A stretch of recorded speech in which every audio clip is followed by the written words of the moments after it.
Hi everyone, today we'll talk about how to turn on screen recording reminder cleaning on the application of Shareit.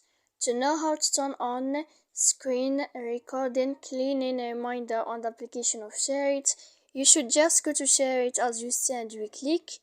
After that, in this page, we go down to click in this sign of me. When you'll find this page here, we go to above to this sign. After that, in this list, you will go to click notifications. When you'll find this page here, you will click in this sign here. If this sign changed the blue color, then you can know how to turn on screen recordings cleaning reminder on the application of Shareit. So please don't forget to support us by like and subscribe. See you next time in another video, and thank you for your attention.